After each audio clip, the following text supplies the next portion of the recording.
भारत का तीसरा moon mission Chandrayaan 3 14 जुलाई 2023 को दोपहर 2:35 पर लॉन्च किया गया। इसे आंध्र प्रदेश के श्रीहरिकोटा स्थित सतीश धवन स्पेस सेंटर से छोड़ा गया। चंद्रयान 3 को LVM-3M4 रॉकेट से लॉन्च किया गया। इसे पहले GSLV-MK3 के नाम से जाना जाता था। इसी रॉकेट से स्पेस एजेंसी इसरो ने चंद्रयान 2 को लॉन्च किया था। इसरो इससे पहले साल 2008 में चंद्रयान 1 और 2019 में चंद्रयान 2 लॉन्च कर चुका है। चंद्रयान 1 में सिर्फ ऑर्बिटर था। चंद्रयान 2 में ऑर्बिटर के साथ साथ लैंडर और रोवर भी थे। चंद्रयान 3 में ऑर्बिटर नहीं होगा, सिर्फ लैंडर और रोवर ही रहेंगे। इसरो ने इस बार भी लैंडर का नाम विक्रम और रोवर का प्रज्ञान रखा है। चंद्रयान 2 में भी लैंडर और रोवर के यही नाम थे। चंद्रयान 3 को चंद्रयान 2 का फॉलोअप मिशन बताया जा रहा है। इसका मकसद भी चांद के दक्षिणी ध्रुव पर लैंडर की सॉफ्ट लैंडिंग कराना है। चंद्रयान 2 में विक्रम लैंडर की हार्ड लैंडिंग हो गई थी। 3 महीने बाद अमेरिकी स्पेस एजेंसी नासा ने इसका मलबा ढूंढा था। इसके 4 साल बाद अब फिर इसरो चंद्रयान 3 के जरिए लैंडर और रोवर को दक्षिणी ध्रुव पर उतारने की कोशिश करेगा। रोवर एक 6 पहियों का रोबोट है जो लैंडर के अंदर ही होगा और लैंडिंग के बाद बाहर आएगा। इसरो ने जनवरी 2020 में चंद्रयान 3 लॉन्च करने का ऐलान किया था। इसे 2021 में लॉन्च किया जाना था, लेकिन कोविड की वजह से इसमें देरी हो गई। चंद्रयान 3 में चंद्रयान 2 की तरह ऑर्बिटर तो नहीं होगा, लेकिन इसमें प्रोपल्शन मॉड्यूल होगा। इसी प्रोपल्शन मॉड्यूल के साथ लैंडर और रोवर जुड़े होंगे। जब मॉड्यूल चांद की सतह से 100 किलोमीटर दूर होगा, तब लैंडर इससे अलग हो जाएगा। लेकिन ये सब होने से पहले प्रोपल्शन मॉड्यूल चांद के कई चक्कर भी काटेगा। चांद पर लैंडर के उतरने के बाद इसी से रोवर बाहर आएगा। इस मिशन की लाइफ एक ल्यूनर डे। चांद पर एक दिन पृथ्वी के 14 दिन के बराबर होता है। भारत का तीसरा मून मिशन चंद्रयान 3 14 जुलाई 2023 को दोपहर 2:35 पर लॉन्च किया गया। 23 या 24 अगस्त को ये चांद की सतह पर लैंड कर सकता है। हालांकि ये तारीख आगे पीछे भी हो सकती है। चलिए जानते हैं इसका मकसद क्या है। चंद्रयान 3 का भी वही मकसद है जो चंद्रयान 2 का था, यानी चांद के दक्षिणी ध्रुव पर सॉफ्ट लैंडिंग करना।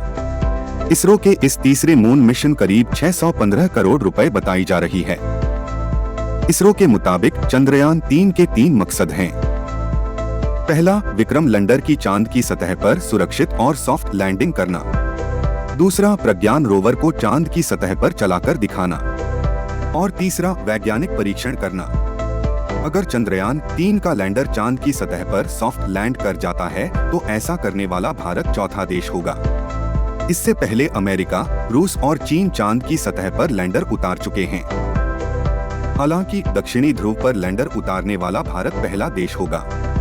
आज तक किसी भी देश ने दक्षिणी ध्रुव पर लैंडर नहीं उतारा है।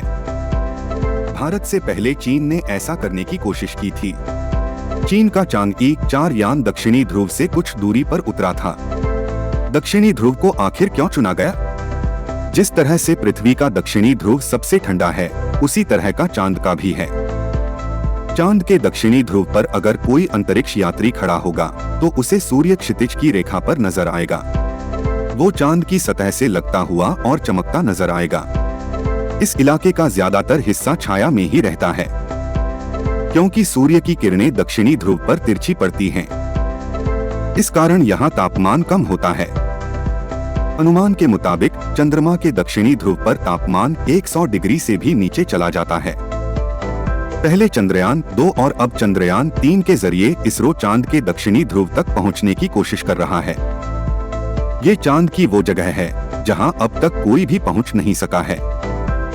ऐसा अंदाजा है कि हमेशा छाया में रहने और तापमान कम होने की वजह से यहाँ पानी और खनिज हो सकते हैं। इसकी पुष्टि पहले हुए मून मिशन चुकी है।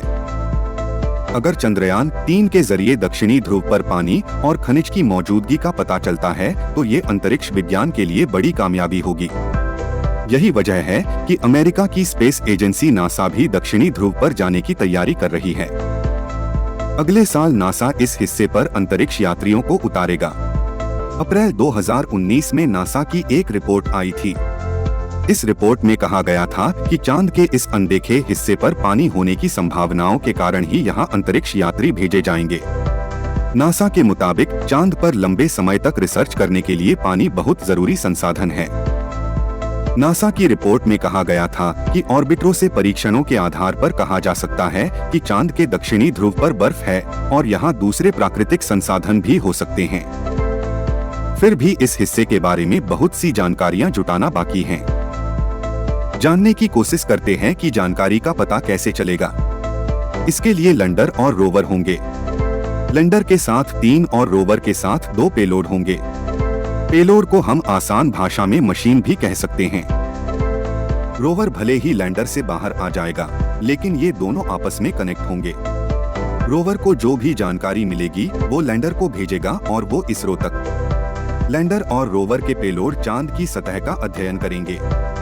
ये चांद की सतह पर मौजूद पानी और खनिजों का पता लगाएंगे। सिर्फ यही नहीं, इनका काम ये भी पता करना है कि चांद पर भूकंप आते हैं या नहीं। पिछले मिशन से क्या मिला? इसरो ने साल 2008 में अपना पहला मून मिशन 1 लॉन्च किया था। इसमें सिर्फ ऑर्बिटर था, जिसने 312 दिन तक चांद का चक्कर लगाया था।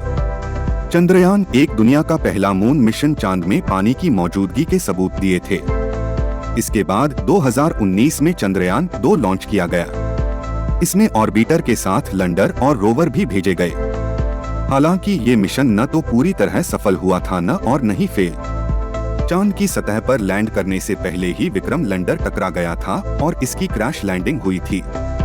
हालांकि ऑर्बिटर अपना काम कर रहा था। अब एक बार फिर चांद पर इसरो अपना मिशन भेज रहा है।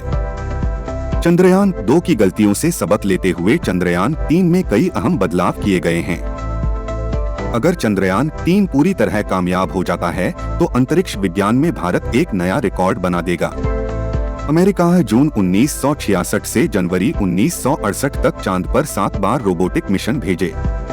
इनमें से 5 सॉफ्ट लैंडिंग में सफल रहे। नासा के अपोलो मिशन के तहत फरवरी 1966 से दिसंबर 1972 के बीच नील आर्मस्ट्रॉन्ग समेत 24 अंतरिक्ष यात्रियों को चांद पर भेजा गया। रूस 1959 से 1976 के बीच रूस तब सोवियत संघ ने 24 मून मिशन, जिनमें से 15 सफल रहे। सितंबर 1959 में लूना 2 चांद पर पहुंचने वाला पहला मिशन था। लूना के 2 मिशन चंद्रमा की सतह से नमूने लेकर भी वापस आए। लूना 17 और लूना 21 मिशन ने चंद्रमा पर रोवर को भी उतराने में कामयाबी हासिल की। चीना चांद सीरीज में 2007 से अब तक 5 मिशन भेजे और सभी सफल रहे। चांगई 1 और चांगई 2 में ऑर्बिटर भेजे गए। चांगई 3 और चांगई 4 में लैंडर और रोवर भी थे। 3 साल पहले चांगई 5 चांद से मिट्टी और पत्थर भी लेकर आया था। Thanks for watching this video.